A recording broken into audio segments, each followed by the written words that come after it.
Åren 1950 till 1970 genomgick Stockholm en omfattande modernisering av stadsplanen. Gammalt revs och nytt byggdes. I och med detta utlystes en nordisk arkitekttävling för området strax söder om Sergels torg.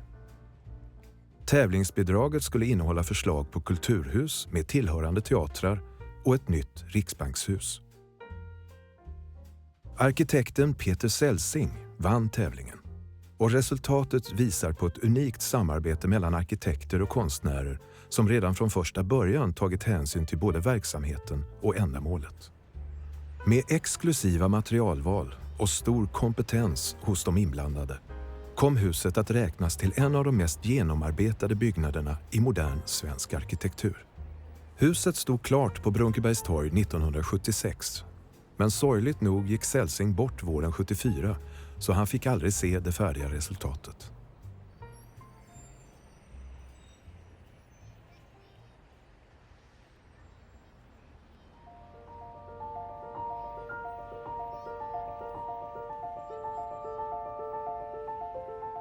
Celsing var tidigt inne på att ge fasaden ett rutmönster, även om han ritade om den flera gånger och olika material prövades. I ursprungsförslaget var fasaden i gjutjärn och tankar om en modern glasfasad eller fasad i plåt passerade ritbordet innan man fastslog att det skulle vara sten. Framifrån ser huset ut som en kub, men här ser vi att baksidan följer kulturhusets diagonala linje. Av säkerhetsskäl var det viktigt att huset inte satt ihop med några andra byggnader. Därav denna smala passage som man skämtsamt kallade för Wall Street. Fasaden är i svart diabas från Göinge i Skåne. Ett av de få ställen i världen där denna svarta granit finns. Stenmästare och tekniker jobbade tillsammans för att få fram ytan, men dock inte helt utan svårigheter. De fick använda krut för att spränga loss stenblocken, då dynamit riskerade att stenen sprack mer än önskat. Och en specialtillverkad klyv högg stenen så att den fick varierade klyvytor. På detta sätt blev fasaden både massiv men också levande i känslan, då solen och skuggorna kunde vandra fritt på den skrovliga ytan.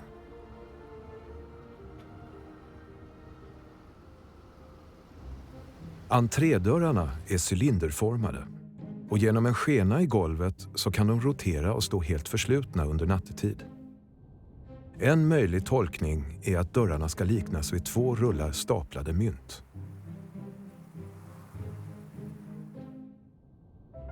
Entréhallen som den ser ut nu är inte den ursprungliga. Den har senare ritats om bland annat på grund av ökade säkerhetskrav.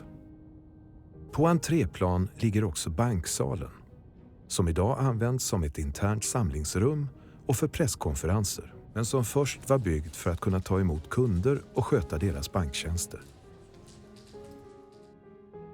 Här har vi en av husets många gobelänger. Denna heter Guld och gröna skogar, utformad av Lennart Rode och vävd av handarbetets vänner.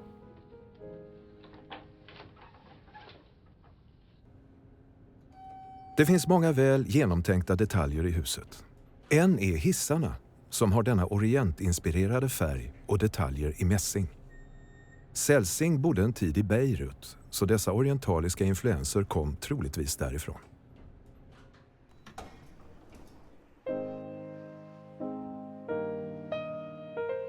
Ledmotiven i byggandet och ritandet av det här huset var funktionen, säkerheten och personalens trivsel. Uppgiften var att bygga för Riksbanken och de människor som skulle tillbringa en stor del av sina liv där. Även här, i motionssalen högst upp i huset, har vi vissa orientaliska influenser.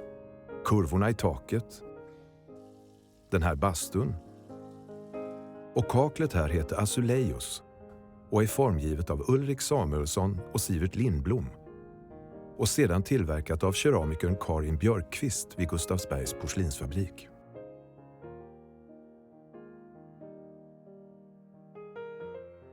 Peter Celsing sägs också ha haft en tanke om att den här översta våningen skulle efterlikna en innerstadsvind.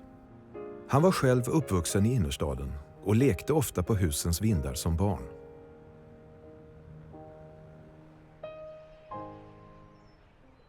Här har vi husets innergård. Det fanns också en tydlig tanke och idé för växtligheten. Landskapsarkitekten Carl Theodor Sørensen kopplades tidigt in i processen och det skojades om att det skulle finnas rikligt med växter så att Sverige trots sitt kalla klimat kunde ha en blomstrande centralbank. Formerna i taket skulle dra tankarna till en fontän och när det regnar så silas vattnet mellan skårorna. Man har valt att arbeta i koppar och glas som kontrast mot stenfasaden. Och även uppe på själva taket har det planterats växter.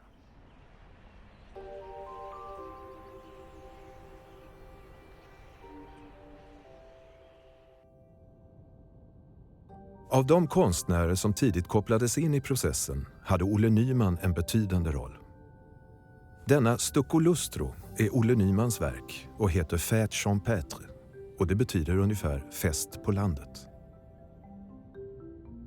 Det finns flera Stucco Lustro-målningar i huset.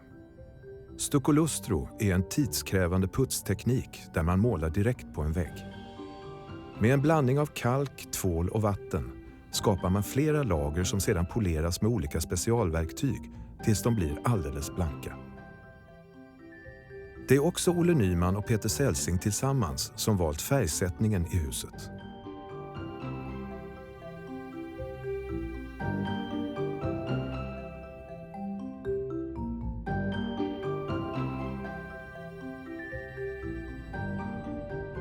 I det här rummet sammanträder Riksbanksfullmäktige och Riksbankens direktion.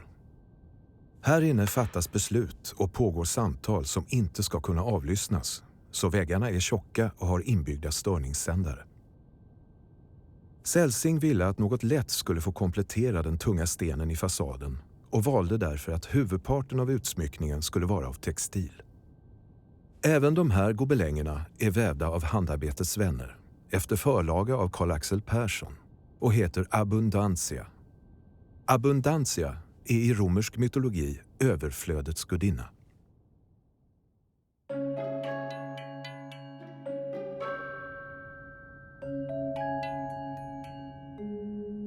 Det finns två former som hela tiden går igen i huset. Fyrkanter och cirklar. Det finns de som menar att tanken med dessa former var att de skulle symbolisera verksamheten i huset. Sedlar och mynt. Celsing har utöver själva ritandet av huset även formgivit flera av möblerna och även mattorna. Stolarna och borden är tillverkade i finsk björk för att ge det hela en nordisk känsla. Det fanns också grafiska tankar med linjer som fortsätter upp på väggarna och vinklar och mönster som går igen för att göra det hela enhetligt.